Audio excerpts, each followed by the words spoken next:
कुछ इशारा करता है, जिसकी वजह से राइजा जमीन में धंस जाता है और डर के मारे कांपने लगता है। डियाब्लो कहता है, अगर आज के बाद तुमने मुझसे ऐसी बात करने की हिम्मत की तो तुम उसके बाद धरती दोहराने के लिए जिंदा ही नहीं बचोगे। राइजा कहता है, ठीक सर, मैं समझ गया। डियाब्लो बताता है, सोल का सबमिशन ऐसे ही होता है, फिर चाहे व्यक्ति की मर्जी हो या ना हो, वो मेरे इशारों पे नाचेगा, क्योंकि यही नेचुरल लॉ है काले जादू का। एंड वो लोगों से कहता है, अरे हाँ, मैं एक चीज तो भूल ही चुका था, मैं कोई डीमन किंग नहीं हूँ, मैं बस एक डार्क मेज हूँ, जिसने की एक बार गॉड्स को मारने की कोशिश की थी और उसके बावजूद वो जिंदा है और अपना काम पूरा करके ही दम लेगा। मैं तुम लोगों को सिर्फ और सिर्फ एक टास्क दे रहा हूँ, जेनेट के बिलीवर्स पे नजर रखना और सारी इंफॉर्मेशन गैदर करते रहना। वो लोग कहते हैं, यस सर। डियाब्लो कहता है, हाँ एक और चीज, एक ऐसे इंसान को ढूंढ के लाओ जो कि ह्यूमन ट्रैफिकिंग बारे में काफी ज्यादा जानता हो। एंड जैसे ही राइजा ऊपर देखता है डियाब्लो वहाँ पर नहीं होता, तभी उनके जाल में जान आती है और वो लोग अपने काम के लिए निकल जाते हैं। और हम लोग देखते हैं डियाब्लो को जो कि घर की तरफ वापस जा रहा होता है, बट तभी उसके पीछे से कोई टकरा जाता है। जैसे वो पीछे देखता है, वहाँ पर एक छोटा सा बच्चा होता है। डियाब्लो कहता है, तुम क्या अंधे हो बच्चे? वो बच्चा कहता है, आखिर तुम्हारा मतलब क्या है, तुम भी तो बच्चे ही हो। एंड हम लोग देखते हैं ब्लैक ने डियाब्लो के हेयर के कलर छुपा दिया होता है, तभी डियाब्लो वहाँ से वापस जाने लगता है। वो बच्चा पीछे से कहता है, ये कैसा अजीब बच्चा था, उसके बाल कितने ज्यादा भद्दे थे एंड वो बड़ों की तरह बिहेव कर रहा था। तभी ब्लैक डियाब्लो को रोक देता है, जिसको देखकर डियाब्लो हैरान हो जाता है और बहुत ज्यादा गुस्सा भी हो जाता है, क्योंकि ब्लैक ने उसका रास्ता रोकने की हिम्मत की थी सिर्फ और सिर्फ इस वजह से क्योंकि उस बच्चे ने उसको भद्दा बुलाया था। डियाब्लो उस बच्चे से कहता है, अपनी जुबान पे लगाम लगाओ बच्चे, नहीं तो तुम एक बड़ी मुसीबत में फंस जाओगे। जिसकी वजह से वो बच्चा वहाँ से डर कर भाग जाता है। डियाब्लो ब्लैक से कहता है, अब तुम खुश हो, चलो अब जल्दी से मुझे घर ले चलो। तभी हम लोग देखते हैं वो लोग घर पहुंच चुके होते हैं एंड डियाब्लो ब्लैक को डांट रहा होता है। वो कहता है, जो गलती तुमने आज की थी वो दोबारा नहीं होनी चाहिए। एंड ब्लैक भी उसकी बात को मान जाता है। तभी डियाब्लो बेड पर ढेर हो जाता है। तभी वो जेनेट के बारे में सोचने लगता है एंड काफी ज्यादा गुस्सा हो जाता है। देन वो कहता है, मैं जेनेट के फॉलोअर्स को अपनी जगह पर कदम नहीं रखने दूंगा। देन तभी सीन चेंज होता है, जहाँ पर हम लोग देखते हैं हजार्ड को जो कि अपने बेस पे जा चुका होता है एंड वो एक आदमी के सामने खड़ा होता है जो कि उसी का गैंग मेंबर होता है। वो उससे पूछता है, आखिर बॉस कहाँ है? वो बंदा कहता है, या आखिर तुम जिंदा कैसे हो? हजार्ड कहता है, मैंने जितना पूछा उसका आंसर दो। एंड वो बंदा ये सोच सोच कर डर रहा होता है कि आखिर ये जिंदा कैसे है, क्योंकि हैरी खुद इन दोनों को मारने गया था एंड ये लोग उसको तो हरा ही नहीं सकते, क्योंकि ये लोग तो अच्छे से स्पेल तक नहीं कास्ट कर सकते। तभी हजार्ड उसके मुंह के पास अपना हाथ मारता है, जिसकी वजह से वहाँ पर दीवार में छेद हो जाता है। वो बंदा सोच रहा होता है, आखिर ये इतना स्ट्रॉन्ग कैसे हो गया? एक सेकेंड, जब से ये आया है तब से मुझे कोई भी गैंग मेंबर की आवाज नहीं आई है। क्या इसका मतलब ये हुआ कि इसने उन सबको मार दिया? ऐसा कैसे हो सकता है?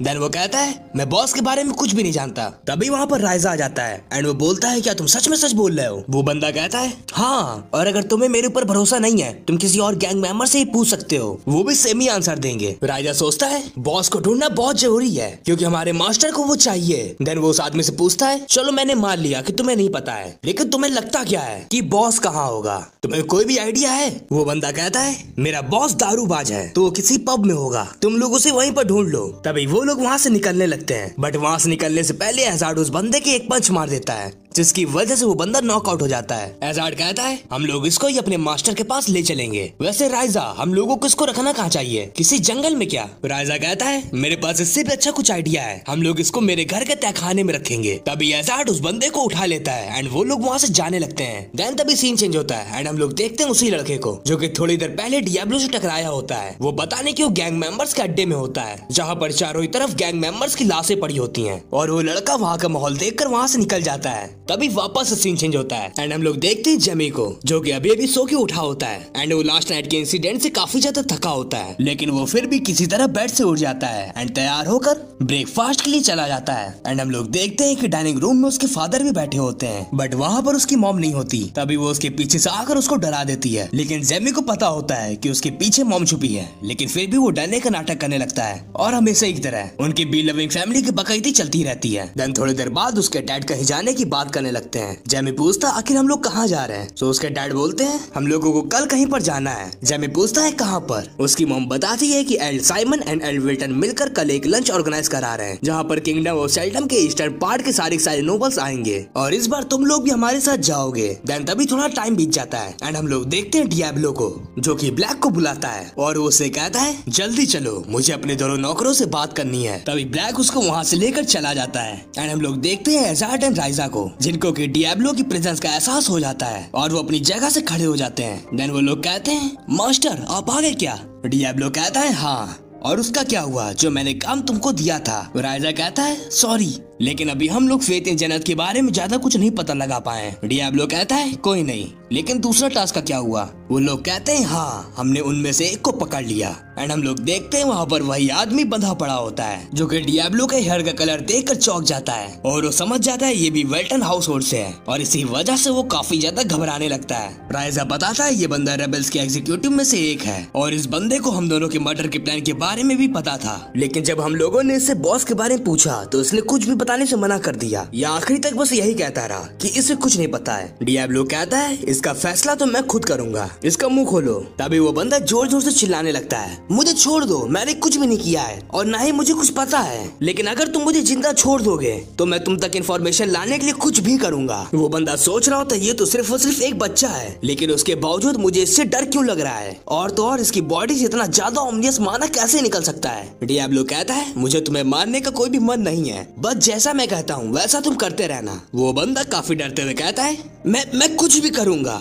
जैसा आप कहोगे मैं सब कुछ करने को तैयार हूँ, बस मुझे कुछ भी नुकसान मत पहुँचाना। तभी डियाब्लो कहता है अपना मुंह बंद रखो, जिसकी वजह से उसका मुंह अपने आप से ही बंद हो जाता है। डियाब्लो कहता है तुम बस मेरे लिए एक ही चीज कर सकते हो, यहाँ से सीधा एल हाउस होल्ड जाओ, तुम यहाँ से सीधा एल हाउस होल्ड जाओ और तुम्हारी ऑर्गेनाइजेशन जो भी कुछ करने का प्लान कर रही है वहाँ पे उसकी सारी इन्फॉर्मेशन दे दो। और डियाब्लो की माइंड कंट्रोल की वजह से जैसा डियाब्लो कहता है वो बंदा वैसे ही करने लगता है। एंड डियाब्लो अपने दोनों चमचों से कहता है तुम दोनों कुछ दिनों के लिए शहर छोड़कर कहीं दूर चले जाओ। एंड वो लोग सर झुकाते हुए कहते हैं हम लोग आपकी बातों का अच्छे से पालन करेंगे। राइजा कहता है और मैं ये भी समझ रहा हूँ कि आपने ये ऑर्डर क्यों दिया है। डियाब्लो कहता है तुम बिल्कुल सही समझे। एंड वो वहाँ से जाने लगता है, तभी राइजा उसको पीछे से रोकता है। डियाब्लो कहता है क्या हुआ? राइजा कहता है आखिर हम लोग किस तरीके के क्रिएचर बन गए हैं, हम लोगों को याद है कि हम लोग मर गए थे और इस चीज को बदला भी नहीं जा सकता और हम लोग वापस से पहले जैसा बनने को कह भी नहीं रहे क्योंकि हम लोग अपनी पावर से सेटिस्फाइड हैं। बस मैं ये जानना चाहता हूँ कि मैं किस तरीके का बीइंग बन चुका हूँ। डियाब्लो कहता है आखिर तुम एग्जैक्टली क्या जानना चाहते हो? वो कहता है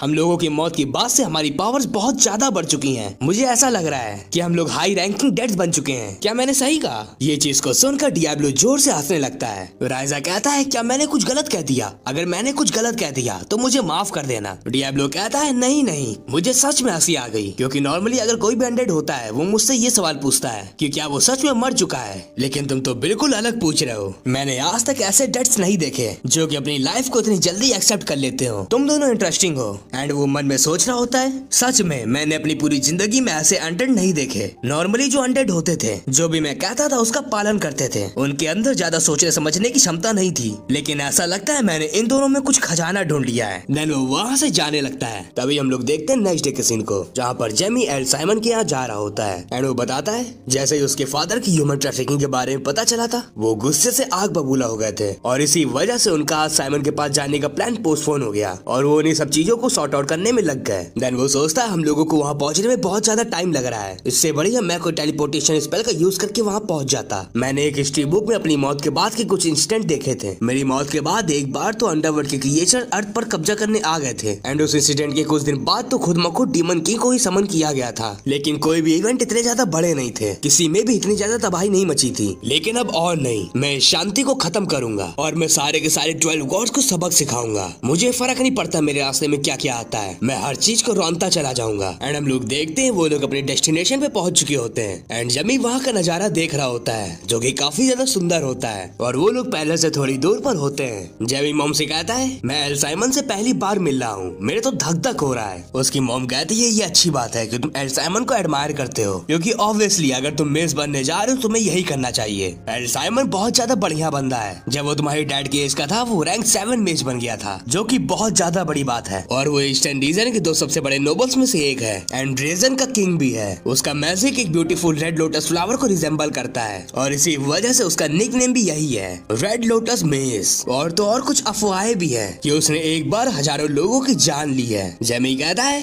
अच्छा आखिर वो कैसा इंसान है? उसकी मॉम बताती है उसके हेयर्स बहुत ज्यादा ब्यूटीफुल है, बिल्कुल लाल खून जैसे। जेमी सोच रहा होता है मुझे फर्क नहीं पड़ता कि उसका नाम रेड लोटस मेज है और या तो वो रैंक 7 का मेज है, लेकिन उसके पास एक ऐसी पावर है जिससे वो हजारों लोगों को एक साथ मार सकता है। क्या इस टाइम में भी ऐसे लोग एग्जिस्ट करते हैं? मैं तो तो उस बंदे से बात करने के लिए बेताब हो रहा हूँ। जब मैं मार्कस से मिला था तो हम दोनों ने बस थोड़ी सी ही बात की थी। देखते हैं अब इससे मिलने के बाद क्या होता है। एंड हम लोग देखते हैं वो लोग पैलेस में पहुंच चुके होते हैं। तभी एक बंदा उनको वहाँ से पिकअप करता है एंड उनके रूम तक छोड़